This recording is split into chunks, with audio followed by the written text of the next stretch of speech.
దేవునికి మహిమ కలుగును గాక. దేవుడు నిజంగా గొప్పవాడు. చెప్పిన లేఖనాన్ని అన్ని కూడా అనుసరించాలి. బోధించటం ఈజీ, అనుసరించటం యాండ్ అందుకే వాక్యం వింటున్నప్పుడు జాగ్రత్తగా వినాలి. దాన్ని పట్టుకుని అనుసరించుకున్నప్పుడు మన జీవితంలో దేవుడు కార్యాన్ని జరిగిస్తాడు. దేవునికి మహిమ కలుగునాక. దేవుడు కుమార్తె ద్వారా మాట్లాడినందుకు వందనాలు. ఇంకా దేవుడు ఇంకను వాడుకొండు గాక.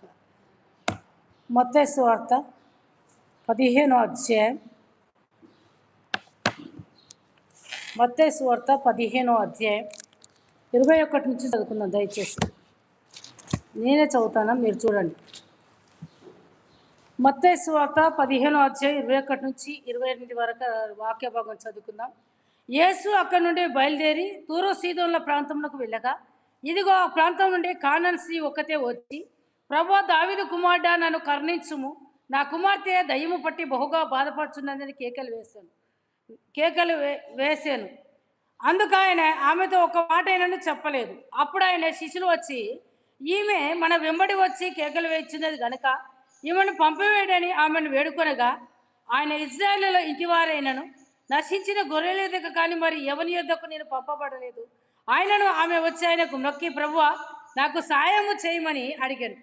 అందుకు ఆయన పిల్లలట తీసి కుక్క పిల్లలకు వేయటం యుక్తం కాదని చెప్పగా, ఆమె నిజమే ప్రభా, కుక్క పిల్లలు కూడా తమ యజమాని బల్ల మీద నుండి పడు ముక్కలు తినుడు కదా అని చెప్పాను. అందుకు యేసు, అమ్మ, నీ విశ్వాసం గొప్పది, నీవు కోరినట్లే నీకు అవునుగాక అని ఆమెతో చెప్పాను.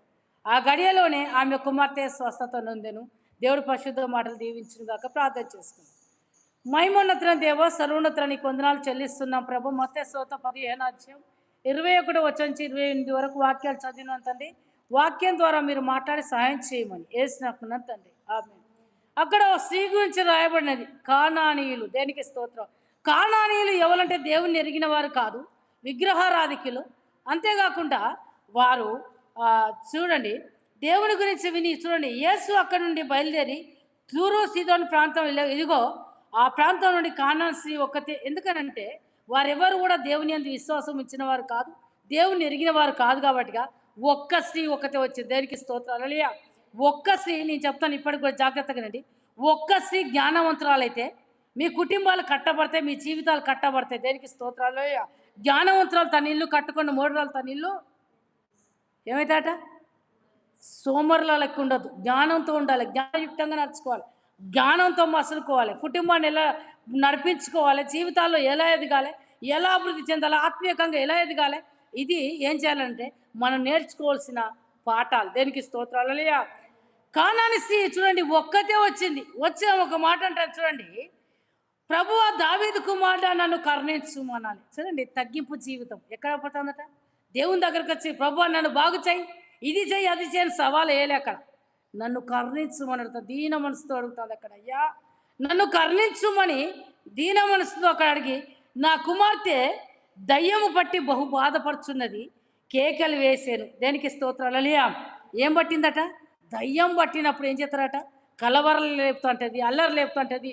వాళ్ళకి తెలియకుండానే ఏం చేస్తారో ఏం మాట్లాడతారో తెలియదు, సోమర్తనం తీసుకొస్తుంది, నిద్రమత్తు తీసుకొస్తుంది, దయ్యము లక్షణాలన్నీ ఇవన్నీ. దేనికి స్తోత్రాలు. హల్లెలూయా. మీరు జ్ఞానయుక్తంగా ఉన్నవారైతే సోమర్తనం విడిచిపెట్టి ఏం చేయాలట చెప్పండి, ఏం చేయాలి, ప్రార్థన మెలకువ కలిగి ఏం చేయాలట, సమయమందు అసమయమందు ప్రార్థన చేయాలి. దేనికి స్తోత్రం. హల్లెలూయా. వేరే వాటికి ఇచ్చే అంత ప్రిఫరెన్స్ దేనికి ఇవ్వాలి, ప్రార్థనకి ఇవ్వాలి. అయితే వేరే వాటికి మనం ఎక్కువ సమయం ఇస్తాం, ప్రార్థనకు తక్కువ సమయం ఇస్తాం. దేనికి స్తోత్రం. హల్లెలూయా. అయితే చూడండి, ఆమె కుమార్తెకు దయ్యం పట్టినది, బహు బాధపరచు. దయ్యం పట్టిన వాళ్ళు ఎలా కేకలేస్తారంటే, వారు నిజంగా కూడా వారి బాధ వర్ణాతీతంగా ఉంటుంది. వాళ్ళు ఏం చేస్తారో తెలియదు, ఏది పగలగొడతారో తెలియదు, ఎవరిని కూడా ఏం చేస్తారో కూడా తెలియని స్థితిలో ఉండింది ఆమె. దేనికి స్తోత్రాలు. హల్లెలూయా. గొప్ప అనుకోతో వచ్చింది ఆమె, విధేయతతో వచ్చింది, వినయంతో వచ్చింది. ఒక మాటలో చెప్పాలంటే ఆమె గొప్ప విధేయత అనగా తగ్గింపుతో వచ్చింది. కరుణించమనే మాట చూడండి, తగ్గింపుకు సూచనగా వచ్చి దేవుని దగ్గర అడుగుతుంది ఆమె అక్కడ. ప్రభువా, నా కుమార్తెకు దయ్యం పట్టి ఉన్నది అని, అది బహుగా బాధపడుచున్నదని కేకలు వేసాను. అందుకు ఆయన ఆమె ఒక్క మాట కూడా చెప్పలేదట. ఇగో నేను మాట్లాడుతుంటే మీరు పలుకుతలేరు, నేను మాట్లాడుతుంటే దానికి జవాబు ఇస్తలేరు, మేము చెప్తా అంటే మేము మాట్లాడటంలో మనసులం కాదా అంటారు చాలామంది.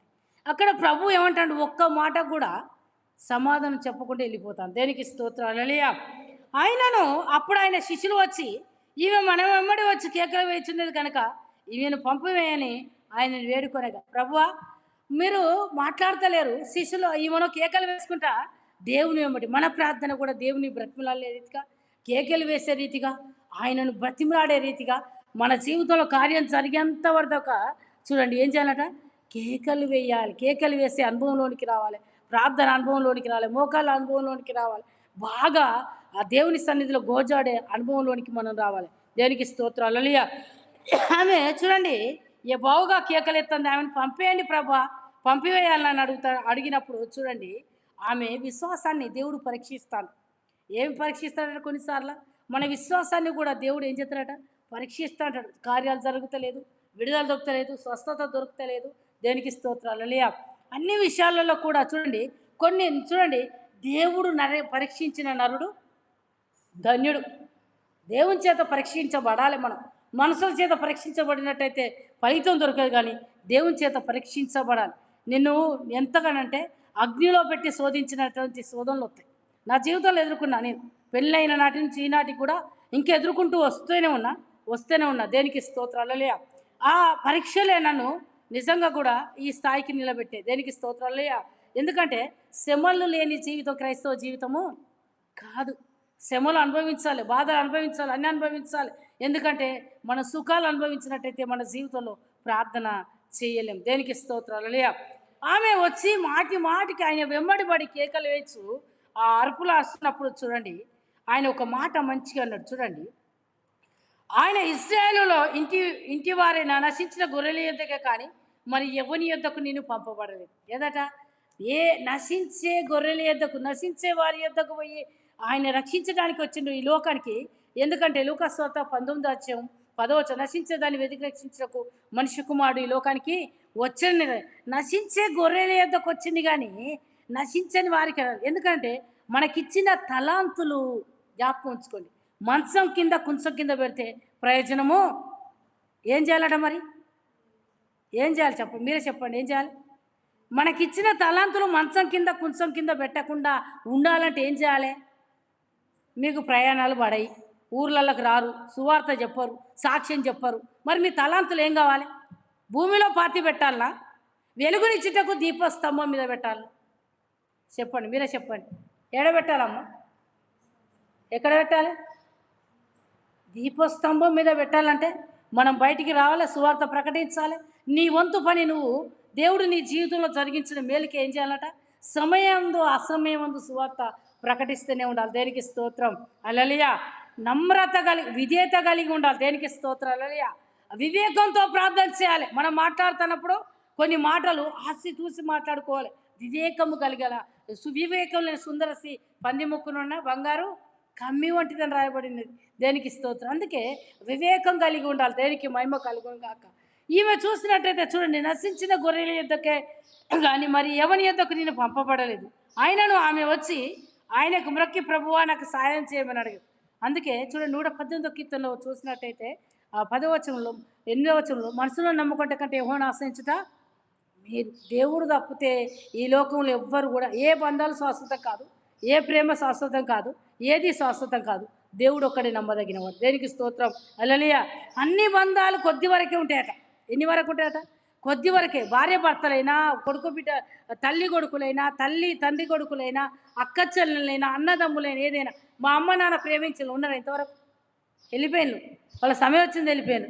కొద్ది రోజుల తర్వాత నా సమయం వస్తే నేను కూడా వెళ్ళిపోవాల్సిందే. అందుకే ఏ బంధం కూడా శాశ్వతమైనది కాదు, కానీ యేసుక్రీస్తు యొక్క ప్రేమ ఒక్కటే శాశ్వతమైనది. దేనికి స్తోత్రం. హల్లెలూయా.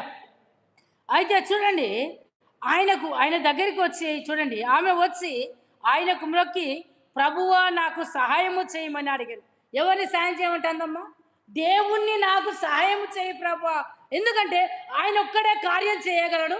నా బిడ్డ లోపల బంధకాల నుంచి విడిపించగలడు, ఆ శక్తుల నుంచి విడిపించగలడు, ఆమెకున్న కట్ల నుంచి విడిపించగలడనే విశ్వాసము, నమ్మకం ఆమెకున్న. దేనికి స్తోత్రాలు. ఆమె దేవుని వదలకుండా విడిచిపెడుతుందా?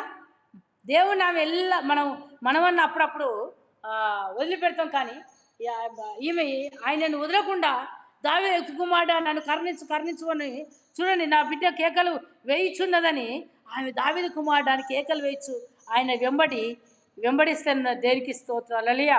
కానాను స్త్రీకున్న విశ్వాసం మనకు ఉన్నట్టయితే మన కుటుంబాలు కట్టబడతాయి, మన జీవితాలు కట్టబడతాయి. దేనికి స్తోత్రం హల్లెలూయా. ఆయనకు మ్రొక్కి నాకు సహాయం చేయమంటుంది ఆమె. అంతేకాకుండా ఆయనే చూడండి, ఆమె అందుకనే పిల్లల రొట్టె తీసి కుక్క పిల్లలకి వేయటం యుక్తం కాదని చెప్పాను. దేనికి స్తోత్రం. ఏంటిదట?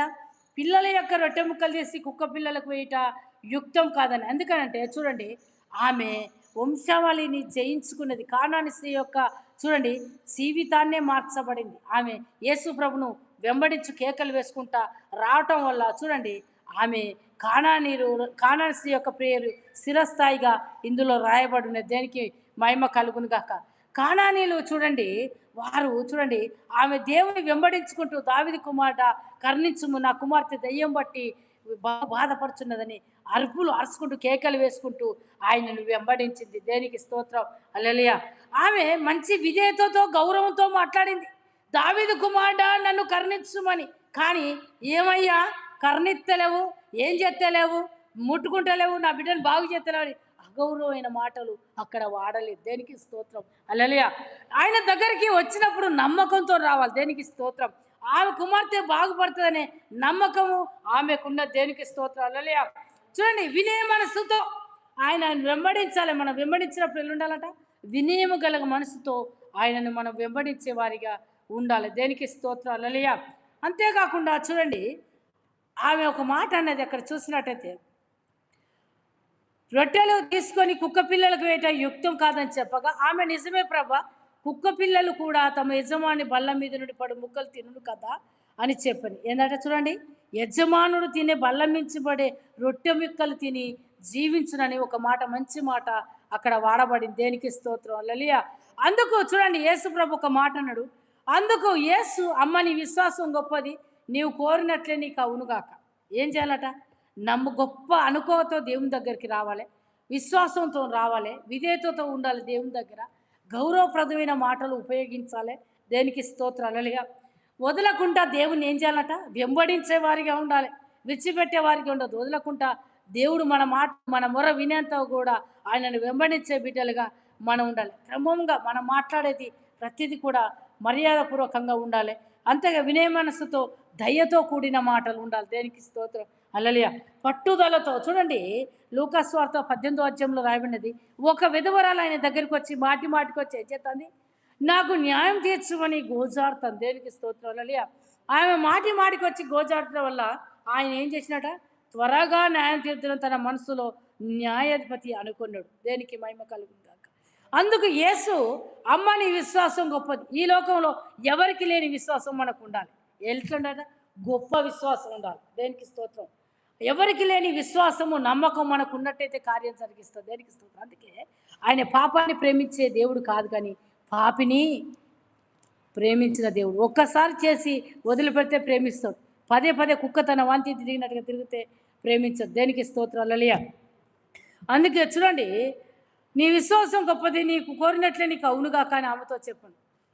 ఆ గడియలోనే ఆమె కుమార్తె స్వస్థత ఉందని. ఎన్ని రోజులు పట్టిందట? ఎన్ని రోజులు పట్టి దేవుడు మాట్లాడితే ఒక క్షణంలో కార్యం జరిగిపోతుంది, ఒక క్షణంలో స్వస్థత దొరుకుతుంది, ఒక క్షణంలో విడుదల దొరుకుతుంది. దేనికి స్తోత్రం హల్లెలూయా. దేవుడు మనతో మాట్లాడేంత వరకు కూడా మన విశ్వాసం ఎట్లుండాలట? గొప్ప విశ్వాసం ఉండాలి. దేవుడు కోరినట్లే నీ జీవితంలో కార్యాలు జరుగుతాయి. అంతేకాకుండా చూడండి, ఆమె కుమార్తె ఏమైందట? స్వస్థత నొందింది. దేనికి స్తోత్రం హల్లెలూయా. స్వస్థతలు ఉన్నాయి, విడుదలు ఉన్నాయి. దేవుడు మాట్లాడతారు, పేరు పెట్టి వెళ్తాడు. వరాలున్నాయి, కృపావరాలున్నాయి, తలాంతులు ఉన్నాయి, అభిషేకం ఉన్నది, ఆత్మాభిషేకం ఉన్నది. కానీ పొందుకుండు మీ దగ్గర ఎందరైతే దేవుని ఆత్మచేత నడిపించబడుతున్నారో వారు దేవుని కుమారులని రోమిల రాష్ట్ర పత్రికలో రాయబడినది. అయితే ఆత్మచేత నడిపించని వారు ఎవరట మరి చెప్పండి? ఎవరైతే దేవుని ఆత్మతో. అందుకే యోహాను సువార్త 4:23-24 యథార్థంగా ఆరాధించే సమయం వచ్చి ఉన్నది. ఆయనను ఆరాధించేవారు ఆత్మతో సత్యంతో ఆరాధించే సమయం వచ్చి ఉన్నది. కాబట్టి యథార్థమైన హృదయం కలిగి, కానాను స్త్రీ అయితే దేవుని ఎలా వెంబడించి కేకలు వేసి, దావీదు కుమారుడా నన్ను కరుణించమని ఎలా కేకలు వేసిందో, అలాని పిల్లల విషయంలో కూడా నువ్వు కేకలు వేసి ప్రార్థన చేసినట్టయితే దేవుడు నీతో మాట్లాడతాడు, దేవుడు కార్యం జరిగిస్తాడు. ఎవరికి లేని గొప్ప విశ్వాసం నువ్వు కలిగి ఉండాలి. ఉండినప్పుడు నీ జీవితంలో దేవుడు గొప్ప అద్భుత కార్యాలు జరిగిస్తాడు. దేవుడు పరిశుద్ధ మాటలు దీవించును గాక. ఆమె స్తోత్రం రాజా, వందనాలు చెల్లిస్తున్న మహోన్నత సర్వోన్నత గొప్ప దేవుడా, గొప్ప కార్యాలు చేయటకు సముద్రైన దేవానికి స్తోత్రం. వాక్యం విని దాన్ని అనుసరించి జీవించే జీవితాలు బోధించడం ఈజీ కానీ నా ప్రభ, జీవించే జీవితాలు మా అందరికీ నీ వాక్యాన్ని అర్థం చేసుకొని జీవించే జీవితాలు మాకు దయచేయండి తండ్రి. లోబడే తత్వం విధేయత గల మనసు దయచేయండి ప్రభాని స్తోత్రాలు. కానాని స్త్రీకున్నట్టు నా తండ్రి నీకు స్తోత్రాలు. విశ్వాసం దయచేయండి రాజా. అయ్యా నా తండ్రి నీ స్తోత్రాలు. ప్రభు అంటున్నాను నా తండ్రి, అయ్యా ఈమె విశ్వాసం గొప్పదన్న ప్రభ. అవును రాజా, మాకు ఎవరికి లేని విశ్వాసం మాకు కలిగచేయండి రాజా. అయ్యా నా తండ్రి అతి విశ్వాసం కలిగినప్పుడు నా తండ్రి తన కుమార్తె స్వస్థత నందింది నా ప్రభాని స్తోత్ర. వందనాలు చెల్లిస్తున్న విన్న వాక్యం మా హృదయాలు ఫలభరితంగా మార్చి వాక్యానుసారంగా జీవించే జీవితాలు అందరికీ దయచేయమని ఏసిన తండ్రి.